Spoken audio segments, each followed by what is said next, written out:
My name's Rob Lim, one of the managers at the Headnut, located in the historic Reading Terminal Market.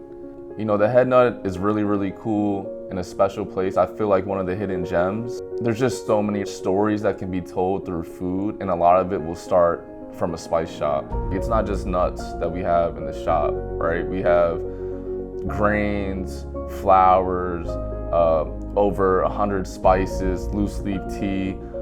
We have coffee that's roasted in-house, so we are a local roaster.